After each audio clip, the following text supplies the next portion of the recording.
네, 여러분 안녕하세요. 인문학으로 생각하기 강연에 오신 여러분 환영합니다. 자, 오늘 제가 하고 싶은 이야기는요. 우선 퀴즈를 한번 좀 내보려고 합니다. 여러분, 제가 몇 가지 이야기를 좀 제안하려고 하는데요. 다음 이야기를 보시고 이 이야기들이 어떤 공통점을 가지고 있는지 한번 맞춰보시겠어요? 예를 들면 이런 이야기입니다. 슈퍼맨이죠. 너무나 잘 아시는 이야기이고요. 또 디즈니 뮬란이라는 애니메이션도 있습니다. 자, 아담과 하와 이야기입니다. 그리고 단군 신화 이야기입니다. 혹시 이 네 가지 이야기에서 공통점을 찾으셨나요? 네, 오늘 저는 이 이야기들을 가지고 세상의 모든 이야기에 들어있는 어떤 원리를 함께 말씀을 나누려고 하는 임대근이라고 합니다. 반갑습니다. 이야기의 공통점을 찾으셨는지 모르겠습니다. 공통점이 무엇이었을까요? 네, 저는 이 이야기들의 공통점은 바로 변신이라고 생각합니다. 왜 그럴까요? 네, 슈퍼맨은요, 클라크라고 하는 아주 평범한 소시민이 뭔가 일이 발생하면 슈퍼맨 옷으로 갈아입고 초능력자로 바뀌는 이야기죠. 자, 뮬란은요, 이거는 위진남북조 시대에 있었던 전설인데요. 그때는 전쟁이 많이 일어났습니다. 북쪽에서 흉노족이 쳐들어오니까 나라에서 집집마다 이제 남자들을 한 명씩 다 징병해 가려고 합니다. 그런데 뮬란의 집에는 늙은 아버지만 있고 딸인 뮬란 혼자밖에 없습니다. 그래서 뮬란이 자기가 스스로 남장을 하고 사내인 척 몸을 바꾸어서 변신을 해서 전장으로 나가서 큰 공을 세우고 돌아온다 라고 하는 이야기입니다. 이 아담과 하와 이야기는 어떻습니까, 여러분? 아담과 하와는 원래 하나님의 형상으로 만들어졌던 아주 고귀한 존재였습니다. 그런데 이들이 뱀의 꼬임에 넘어가서 선과 악을 알게 하는 나무 열매를 먹게 되었죠. 그 결과 이들은 죄인이 되었고, 그 때문에 하나님이 가죽옷을 만들어서 아담과 그의 아내에게 입혀주었다라고 하는 성경의 구절이 나오게 됩니다. 하나님의 형상에서 죄인으로 변신하게 된 것이죠. 자, 그 다음에 단군 신화 이야기는 뭐 너무나 잘 아실 텐데요. 곰이라고 하는 존재가 있었는데 그 곰이 웅녀로 바뀌는 그러한 변신 이야기를 보여주고 있습니다. 네, 그래서 이렇게 많은 이야기들 중에 세상이 사랑한 이야기, 인류가 사랑한 이야기들을 살펴보니 이러한 변신의 스토리텔링이 있더라. 그 변신의 스토리텔링을 저는 트랜스 아이덴티티 스토리텔링이라고 부르려고 합니다. 아이덴티티, 정체성이란 말이죠. 정체성이 바뀌는 이야기들이다 라는 의미죠. 그래서 영어로는 이렇게 쓸 수 있겠습니다. 그래서 트랜스 아이덴티티 스토리텔링의 가장 큰 전제는 뭐냐면 인류가 창조한 수많은 이야기 가운데, 그리고 그 중에서 많은 사람들이 좋아하는 이야기 가운데에는 스스로 자기 정체성을 바꾸기 원하거나 타인에 의해서 정체성을 바꿔야 한다는 요구를 받는 캐릭터가 들어있더라 라고 하는 큰 전제가 있습니다. 그래서 이 전제를 가지고 우리가 보고 듣고 읽고 하는 이야기들을 살펴보면 굉장히 흥미롭게 그 이야기의 원리들을 살펴볼 수 있겠다라고 하는 것입니다. 예를 들면 정체성이 바뀌는 캐릭터들의 어떤 공통점, 유형들이 좀 나타나는데요.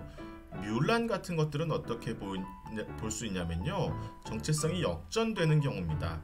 여성이 남성이 되고 남성이 여성이 되는 경우, 우리가 이런 경우를 정체성 역전이라고 부를 수 있겠습니다. 이런 경우는 또 있습니다. 예를 들면 왕자와 거지가 서로 뒤바뀌는 경우입니다.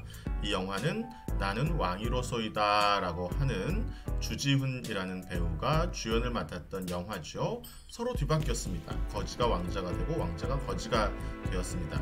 그 과정에서 웃지 못할 좌충우돌 코믹한 상황들이 계속 펼쳐지게 되지요. 또는 신세계라고 하는 영화를 보셨는지 모르겠는데, 이 영화는 경찰과 조폭의 캐릭터가 서로 바뀌는 경우입니다. 네, 그래서 바로 이정재가 맡았던 역할이 그런 캐릭터를 잘 보여주고 있죠. 원래는 경찰이었는데 조폭으로 들어가서 조폭이 되어가는 그 과정, 그 과정에서 벌어지는 다양한 정체성 전환의 혼란과 심리적 갈등들을 그렸습니다만, 겉으로 보기에는 그것은 경찰과 조폭이라고 하는 서로 대립되는 관계의 정체성이 뒤바뀌는 경우를 나타내고 있습니다. 그래서 역전이라고 하면 이렇게 대립 정체성이 서로 뒤바뀌는 경우, 상호 전환되는 경우를 이야기한다라고 말할 수 있겠습니다. 자, 그런가 하면은요, 전치라고 하는 유형도 있을 수 있습니다. 전치는 뭐냐면 어느 곳에 있다가 다른 곳으로 넘어가는 겁니다. 위치가 뒤바뀐다라고 생각해 주시면 되겠습니다. 예를 들면 새끼라고 하는 영화, 대단히 유명한 영화죠. 리안 감독의 영화인데, 왕지아줄이라고 하는 여대생, 홍콩에서 대학을 다니던 한 여대생이 1938년도에 상하이에 정부를 차렸던 왕징웨이라고 하는 괴뢰 정부라고 하는 친일 정부가 있었습니다. 중국에. 그 친일 괴뢰 정부의 정보부 대장을 맡고 있었던 이모청이라고 하는, 양조위가 맡았던 캐릭터죠. 이모청을 암살하기 위해서 스파이로 잠입하는 이야기입니다. 마작을 즐기는 귀부인인 것처럼 변신을 하고서 이모청에게 접근을 하게 되는 것이죠. 그 과정에서 벌어지는 스파이의 사랑 이야기가 펼쳐지게 됩니다. 이런 경우가 이제 전치 캐릭터라고 말할 수 있겠습니다. 그런가 하면 역시 리안 감독의 영화인데요. 리안 감독의 초기작입니다. 한자어로는 추수라고 이야기하는데요. 직장에서 퇴직을 한 늙으신 아버지가 아들네 집으로 가게 되죠. 그런데 아들이 어디 사냐면 미국에 삽니다. 미국인 며느리하고 삽니다. 그래서 미국인 며느리와 겪게 되는 다양한 문화 충돌과 심각한 갈등을 보여준 영화가 되겠습니다. 아버지의 전치가 일어난 상황이라고 얘기할 수 있겠습니다. 자, 그래서 전치라고 하는 것은 뭐냐면 이렇게 어떤 위치에 있다가 다른 곳으로 바뀌는 것, displacement라고 영어로는 얘기를 합니다. place, 위치가 dis 되는 것을 전치라고 얘기하는데요. 여러 학문 분야에서 쓰이긴 합니다만, 예를 들면 예술 분야에서는 대표적으로 이런 사례를 들 수 있을 것 같아요. 마르셀 듀샹이 샘이라고 하는 작품을 1917년도에 미술관에 버젓이 설치를 했죠. 소변기를 가져다 놓고 이렇게 설치를 함으로써 현대 미술사에 엄청난 획을 그었죠. 자, 이런 것이 일종의 전치라고 저는 생각합니다. 그러니까 소변기는 원래 화장실에 있어야 될 것인데 그것을 미술관 전시실에 갖다 놓음으로써 새로운 예술품이 된 것이죠. 그래서 진정한 예술이라고 하는 것이 무엇이냐라고 하는 데 대해서 심각한 질문을 던진 것이 뒷상의 큰 공적이라고 얘기할 수 있겠습니다. 그런가 하면 전치에 관한 예술은 또 초현실주의자들의 그림이나 작품에서 많이 나타납니다. 이 작품은 둘 다 르네 마그리트라고 하는 초현실주의, 서리얼리즘이라고 영어로는 얘기하죠. 초현실주의자의 그림인데요. 왼쪽은 피레네의 성이라고 하는 그림이고, 오른쪽은 볼탕트라고 하는 그림입니다. 그런데 왼쪽에 피레네의 성이라고 하는 그림을 보시면 큰 바위로 이루어진 성이 바다 위에 떠 있습니다. 이게 가당키나 한 일인가요? 큰 바위와 성은 산 위에 묻혀 있어야 할 것인데 이걸 뚝 떼어다가 이렇게 바다 위로 올려놨습니다. 일종의 위치가 뒤바뀌게 되는 것이죠. 원래 있어야 될 위치가 뒤바뀌어서 전치 현상이 일어나는 것이죠. 자, 오른쪽의 그림도 역시 마찬가지입니다. 양복을 입은 뭔가 사무원 같은 많은 사람들이 하늘에서 비처럼 내려옵니다. 이렇게 역시 사람들을 전치시켜서 초현실주의적인 그림들을 그려냈습니다. 그런가 하면 세 번째 유형은 횡단이라고 말할 수 있습니다. 자, 횡단이라고 하는 것은요, 지킬 박사와 하이드 같은 사례입니다. 낮에는 지킬 박사였다가 밤에는 하이드가 되는 이런 왔다 갔다 하는 캐릭터가 되겠습니다. 예를 들면 박쥐의 캐릭터인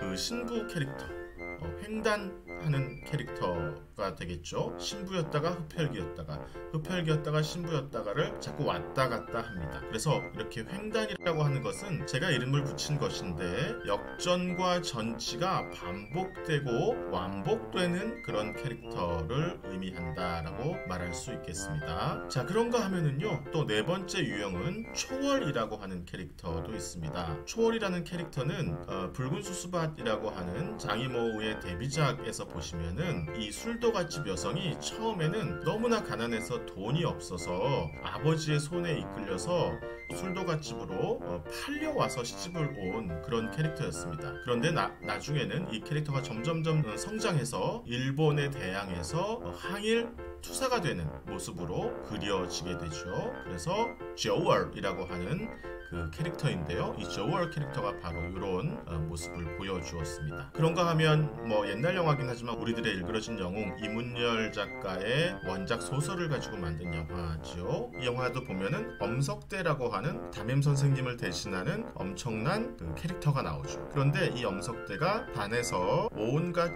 권력을 행사하고 있다가 나중에는 결국 추락하게 되는 그런 모습을 그려주게 되죠. 네, 그래서 이것도 역시 초월 캐릭터인데 어떤 경우는 상승 초월을 나타내고 그럼요, 어떤 경우는 하강 초월을 나타냅니다. 그러니까 상승 초월은 작은 인물에서 큰 인물로 성장하는 것이고 하강 초월은 큰 인물에서 작은 인물이 되는 경우입니다. 우리가 이 트랜스 아이덴티티라고 하는 캐릭터들을 살펴보게 되면은요, 우선 이 트랜스라는 접두어는 여러 가지 뜻을 가지고 있는데 뭔가를 횡단하다, across, 뭔가를 초월하다, beyond, 뭔가를 관통한다, through 이런 뜻을 가지고 있는 단어이고요. 그것의 물리적인 의미는 트랜스컨티넨탈 그러면은 대륙을 횡단하는 그런 뜻이죠.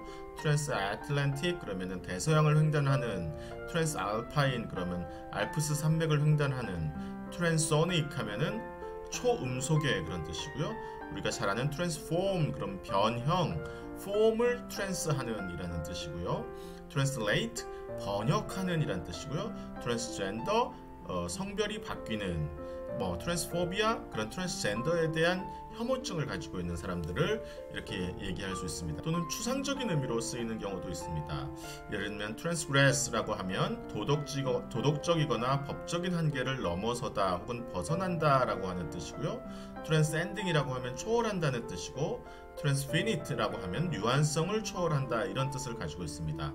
트랜스라고 하는 말이 그 의미는 한자어로 바꾸면은 초, 월, 횡, 통, 역, 변 등 다양한 의미들을 가지고 있다라고 얘기할 수 있습니다. 이것을 우리나라 말로 바꾸면은 초월, 횡단, 통과, 전이, 역변, 변형, 이동 등등이 될 것입니다. 그래서 이 인간이 가지고 있는 정체성이라고 하는 것은 고정불변하는 것이 아니고 다양한 층들과 겹들로 이루어져 있는 정체성이 때에 따라서 또 상황에 따라서 다양한 방식으로 초월하고 횡단하고 통과하고 전이하는 방식으로 나타날 수밖에 없다라고 하는 거예요. 그래서 그러한 캐릭터들을 가지고 있는 스토리텔링을 많은 사람들이 좋아하더라라고 하는 겁니다. 트랜스 담론은요, 20세기 전반기에 나타났던 여러 가지 세계를 설명하는 중요한 담론이 있었습니다. 그게 식민주의일 수도 있고요, 모더니즘일 수도 있고요, 구조주의일 수도 있습니다. 그러다가 20세기 후반기에는요, 이것이 포스트 식민주의, 포스트 모더니즘, 포스트 구조주의 이렇게 바뀌게 됐습니다. 이때 포스트라는 것은 후, 반, 비, 탈 등으로 번역될 수 있겠죠. 영어로는 anti, the, beyond 이런 용어들의 의미를 담고 있다고 생각이 듭니다. 그런데 이제 더 이상 포스트만을 가지고 설명할 수 없게 되는 새로운 세계가 등장하면서 21세기 초반에는 이제 트랜스 담론이 나타나게 되었다. 그러한 과정에서 우리가 갖고 있는 정체성도 고정불변하는 것이 아니고 다양한 방식으로 횡단하고 초월하는 것이다 라고 하는 그런 이론에 기대고 있다라는 것입니다. 그리고 그 이론에 기대서 만들어진 많은 이야기들이 알고 봤더니 인류가 사랑하고 세상이 사랑했던 그런 이야기들이었다라고 하는 겁니다. 여러분, 줄다리기를 하고 있는 그림을 한번 상상해 보십시오. 줄다리기는 두 개의 대립되는 관점이 아주 팽팽하게 맞서 있는 겁니다. 남성이냐 여성이냐, 귀신이냐 인간이냐, 좀비냐 인간이냐, 흡혈귀냐 신부냐, 이런 팽팽한 이항 대립으로 만들어지고 있는 관점입니다. 그런데 이 줄이 어느 순간 힘이 탁 풀어지는 순간 이들 사이에는 이 뒤로 넘어가는 널브러짐이 나타나죠. 그래서 트랜스 담론은 세계를 이원 대립으로 간주하는 관점을 넘어서서 흑백의 대립범주를 횡단하고 통과하고 전이하고 역변하고 또 이동하게 함으로써 매우 다양하고 복잡한 현실을 설명하려고 한다. 이렇게 정리를 해볼 수 있겠습니다. 그래서 오늘 이 강연에서는 트랜스 아이덴티티 스토리텔링이라고 하는 개념을 가지고 여러분과 함께 이런 말씀들을 나눠봤습니다. 우리가 세상의 많은 이야기들을 분석하는 또 하나의 관점을 이 강연을 통해서 한번 생각해 보실 수 있지 않을까 하는 그런 마음입니다. 여러분 경청해 주셔서 감사합니다.